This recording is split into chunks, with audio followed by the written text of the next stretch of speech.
अस्सलामुअलैकुम वरहमतुल्लाहि वबरकातुहू। दोस्तों, शाम के 4 बज गए हैं और मैं काम करके थक गई हूँ और थक के यहाँ थोड़ी बहुत ज़्यादा गर्मी हो रही है, यहाँ बैठ गई हूँ। तो हवा बिल्कुल नहीं चल रही है, हवा बंद है। तो दोस्तों, हम लोग आज मैं आपसे बात करूँगी मेरे दोस्तों ख्वाजा गरीब नवाब चिश्ती के बारे में। मेरे ख्वाजा गरीब नवाब जब हिंदुस्तान आए तब की बात मैं आज आप लोगों को बताने जा रही हूँ। तो आप गौर से और ध्यान से सुनिए, ये वाक़या है। ख्वाजा गरीब नवाब अपने शागिरों के साथ और कुछ लोगों के साथ हमारे हिंदुस्तान आते हैं। तो अजमेर शरीफ में जब कुछ नहीं था, वहाँ का राजा पृथ्वीराज चौहान ऐसा करके था। तो दोस्तों, मेरे ख्वाजा आते हैं और एक झाड़ के पास में अपनी तशरीफ़ रखते हैं और वहाँ राजा के ऊँट बैठा करते थे। वहाँ राजा के ऊँट तालाब के वजह से वहाँ बैठा करते थे और उन लोगों का वो तालाब बहुत ही पाक और साफ माना करते थे वो लोग।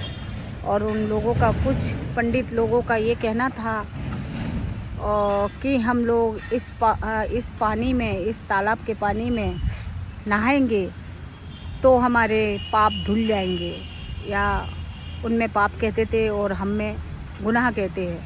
तो इस पानी में हम नहाते हैं तो हमारे गुनाह धुल जाते हैं, उनका मानना ऐसा था। तो हमारे ख्वाजा गरीब नवाब चिश्ती मोहिउद्दीन बोलते हैं उनको, वहाँ जब तशरीफ़ लाए और वहाँ जब वो खड़े हुए तो उनने देखा कि यहाँ तालाब है, पानी की भी व्यवस्था है और यहाँ झाड़ भी है, थोड़ी ठंडी हवा भी मिलेगी। तो वो थके हारे थे, तो वो वहाँ अपने शागिरों को लेके बैठने लगे। तो कुछ पंडित आए वहाँ और कहने लगे कि ये लोग कहाँ से आए हैं, कौन है, हम नहीं जानते, और ये हमारे राजा के ऊँट बैठने का, हमारे राजा के ऊँट यहाँ बैठते हैं और उस जगह पे ये लोग बैठे हैं, तो उनकी जगह है, फिर हमारे राजा के ऊँट कहाँ बैठेंगे, ऐसा सोचने लगे। और उनको वहाँ से कहने लगे कि आप लोग यहाँ से जाइए, यहाँ पे मत बैठिए, ये हमारे राजा के ऊँट बैठने की जगह है और हमारे राजा के ऊँट यहाँ आराम फरमाते हैं, आराम करते हैं, पानी पीते हैं और यहाँ आराम करते हैं। जब उन लोगों ने ये कहा तो मेरे ख्वाजा गरीब नवाब चिश्ती, मेरे जो सरकार थे, सरकार का कहना ऐसा हुआ कि ठीक है, आपके ऊँट यहीं बैठेंगे और यहीं पानी पिएंगे और यहीं बैठेंगे, हम नहीं मना करेंगे और हम यहाँ से चले जाएंगे। बस उन्होंने ये कहना था और ऊँट पानी पी के वहीं बैठ जाना था।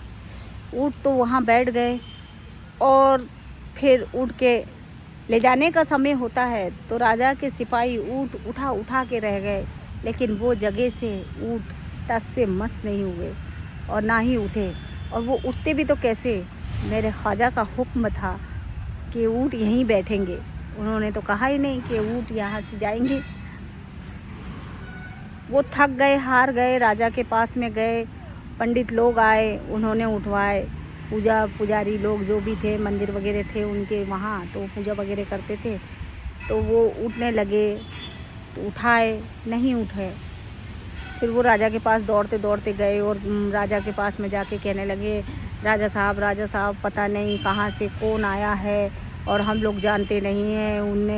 हमने उनसे कहा यहाँ पे मत बैठो, हमारे राजा के ऊँट बैठेंगे, तो ऊँट वहीं बैठे हैं पर उठ नहीं रहे। मेरे ख्वाजा गरीब नवाब को बुलाया गया, राजा के सामने वो पेश हुए राजा ने पूछा, क्यों, तुमने ऐसा क्या किया कि ऊँट वहाँ से नहीं उठ रहे, और तुम कहाँ से आए हो, क्यों आए हो, क्या करना चाहते हो। तो मेरे ख्वाजा ने जवाब दिया कि हम किसी का बुरा नहीं चाहते और हम किसी को परेशान करना नहीं चाहते। हम लोग बाहर से आए हैं और हम यहाँ थोड़ी देर बैठ के आराम करना चाहते थे, तो आपके सिपाहियों ने हमसे ऐसा कहा, तो हमने उनसे कहा ठीक है, राजा के ऊँट यहीं बैठेंगे। बस हमारा कहना था और अल्लाह को हमारी दुआ कबूल करना था। तो कहा राजा ने कि मैं आपसे माफ़ी मांगता हूँ, और हाथ वाथ जोड़ने लगा उनके सामने। तो मेरे ख्वाजा गरीब नवाब ने वहीं से हुक्म दिया कि ऊँट वहाँ से उठ जाएंगे और आपके महल तरफ आ जाएंगे। बस मेरे ख्वाजा का कहना था और ऊँट वहाँ से उठ गए। उठने के बाद में दोस्तों फिर वो अपनी जगह पे वहीं चले गए। वहाँ चले गए तो पंडित लोगों को अब तकलीफ़ इससे होने लगी कि ये कहाँ से आया है, कौन है, ये मांस खाता है, मच्छी खाता है, मटन खाता है, और ये तालाब में हाथ डाल के पानी ले रहा है। वो वज़ू बनाने के लिए पानी लिया करते थे वहाँ से, तालाब में से, तो हमारा तालाब अपवित्र हो जाएगा, ऐसा वैसा बोल के लोग ने कहा। तो राजा के पास में फिर वही शिकायत गई। तो राजा ने कहा चलो उनको बुलाया जाए। फिर वो आते हैं तो कहते हैं कि तुम लोग कहाँ से आए हो, क्या करना चाहते हो, और उस तालाब में से पानी लेते हो और हमारे धर्म को बिष्टा रहे हो। हमारा धर्म पूजा पाठ हमारे लोग करते हैं, पंडित वगैरह करते हैं, तो तुम ऐसा क्यों कर रहे हो, और तुम्हें वहाँ से पानी लेने की इजाज़त किसने दी, क्या दी, ऐसा वैसा उनने पूछे। तो उनने कहा कि राजा जी, मेरे ख्वाजा ने जवाब दिया कि बस हमें पानी लगता ही क्यों है, हम तो वहाँ उसमें तालाब के अंदर नहाते नहीं हैं, आपका पानी गंदा कैसे हो रहा है। जो उसमें नहाते हैं, धोते हैं, पूरे शरीर को साफ़ करते हैं, आप लोगों का मानना है कि हमारा शरीर पाक हो जाता है, ऐसा नहीं है, उसी से पानी गंदा हो रहा है, और आप ही की वजह से पानी गंदा हो रहा है, उन्होंने कहा। तो वो कहने लगे ठीक है, तुमको ज़रूरत रहेगी पानी की तो तुम पानी ले लिया करना। ख्वाजा गरीब नवाब ने कहा हमें तो बस पीने के लिए और वज़ू बनाने के लिए पानी लगता है, हमें तो ज़्यादा पानी लगता नहीं। तो राजा ने उसकी इजाज़त दे दी कि ठीक है, तुम पानी ले सकते हो तालाब में से, लेकिन तुम्हारा बर्तन तालाब में ना लगे, इतना ध्यान रखना, और तुम्हारा हाथ ना लगे पानी से। तो उन्होंने कहा ठीक है। बस वो अपने सागिर को हुक्म देते हैं। ख्वाजा गरीब नवाब तालाब के पास खड़े होके और कहते हैं जाओ तालाब में से पानी भर लाओ। उन्होंने एक सुराही दी उनके हाथ में, और सुराही लेके बस हुक्म देना था कि सुराही के अंदर पूरा तालाब का पानी समा गया। जब वो सुराही के अंदर पूरा तालाब का पानी समा गया और वो तालाब रेगिस्तान बन गया, उसमें एक बूंद भी पानी की नहीं रही। फिर उनकी जनता फिर परेशान, बेहाल पुजारी लोग फिर परेशान हो गए और पानी के लिए तरसने लगे। तब फिर राजा से जाके फिर शिकायत की। फिर मेरे ख्वाजा गरीब नवाब को बुलाया गया। फिर ख्वाजा से पूछा गया कि क्यों, तुमसे हमने पानी लेने के लिए कहा तो तुमने तो पूरा तालाब अपने बर्तन के अंदर तुम्हारे समा गया, तुम क्या जादू करते हो। और लोगों ने उन्हें भड़का दिया था राजा को कि वो जादू करता है, ऐसा है वैसा है, जादूगर है, ऐसे से हमारे यहाँ कोई पूजा नहीं करेगा, और बहुत से लोग उस पर ईमान ला रहे हैं, बहुत से मुसलमान बन रहे हैं, तो इससे तो हमारा धर्म खतरे में पड़ जाएगा, ऐसा वैसा करके उन्होंने बात की। तो उन्होंने कहा ठीक है। तो जब मेरे ख्वाजा गरीब नवाब चिश्ती को वहाँ बुलाया गया तो ख्वाजा गरीब नवाब चिश्ती ने कहा कि देखो बात ऐसी है, आपने कहा था कि बर्तन तालाब से ना लगे, मेरा हाथ तालाब में ना लगे, इसलिए मैंने बर्तन को हुक्म दिया कि तुम पानी ले लो, तो आपका पानी मेरे बर्तन में समा गया। तो उन्होंने कहा, राजा ने, नहीं, जाओ तुम अपने बर्तन का पानी तालाब में डाल दो, और हमारी जनता प्यासी मर रही है और हम परेशान और बेहाल हो रहे हैं पानी के लिए। तो उन्होंने कहा ठीक है। जब मेरे ख्वाजा गरीब नवाब गए और तालाब के पास में वो बर्तन का पानी डाल दिया गया, तो पूरा तालाब जैसे कि वैसा पानी से भर चुका था, लबालब भर गया। फिर उसके बाद में फिर ख्वाजा गरीब नवाब चिश्ती को परेशान किया गया, कहा गया कि तुम यहाँ से और कहीं चले जाओ, यहाँ नहीं रहो।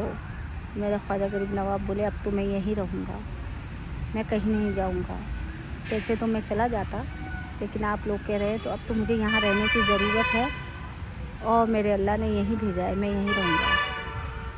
वो वहाँ बैठ गए और बैठने के बाद में फिर पंडित लोगों को तकलीफ़ होने लगी, उनसे पुजारी लोगों को। फिर वो पहुँचे राजा के पास में और उनकी शिकायत करने लगे और कहने लगे कि वो जादू करता है, वो जादूगर है, ऐसा फला वला बताने लगे। फिर उन्हें बुलाया गया तो कुछ पंडित कहने लगे नहीं, उन्हें नहीं बुलाओ यहाँ, हम एक काम करते हैं। तो उन्होंने कहा क्या काम करते हो?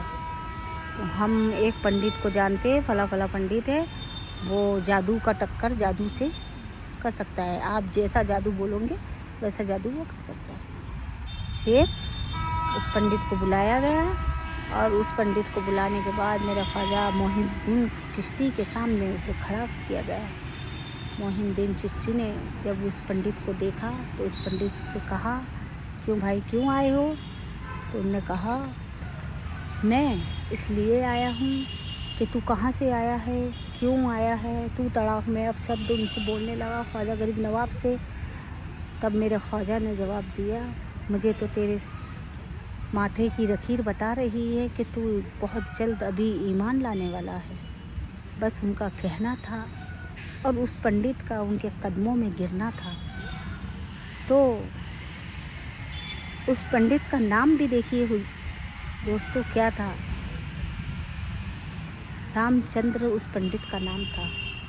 उसने ख्वाजा गरीब नवाब के दो ही बात में अपना धर्म बदल लिया और मेरे ख्वाजा गरीब नवाब के कदमों में गिर चुका और गिरने के बाद में माफ़िया मांगी और कहा कि मैंने आपसे उल्टा सीधा कहा है, मुझे माफ़ कीजिए, मैं आज से ही ईमान लाता हूँ। तो वो मेरा ख्वाजा गरीब नवाब चिश्ती की गद्दी थी और मेरे ख्वाजा गरीब नवाब की वो आला मुकाम था जिस पे वो ज़ुबान से निकालते थे और अल्लाह मेरा राज़ी हो के तुरंत उनकी दुआएं कबूल कर लेते। तो आप लोग ये जानते हो ख्वाजा गरीब नवाब चिश्ती कौन थे? मेरे हसैन मौला और हुसैन मौला के ख़ानदान से और उनके कुनबे से थे, ये आप लोग जान लीजिए। और वो एक मर्तबा ये भी था उनका गौसे आजम के कुनबे से थे। अस्सलामुअलैकुम वरहमतुल्लाहि वबरकातुहू। अगर आप लोगों को मेरी वीडियो अच्छी लगती होगी और मैं वाक़ई बताती हूँ, आप लोग सुनते होंगे। और मेरे दोस्तों, मेरे जाने अनजाने में मुझसे कोई गलती हुई होगी और मेरे वजह से किसी का दिल दुखा होगा तो मुझे माफ़ कीजिए, मुझसे राज़ी हुई है।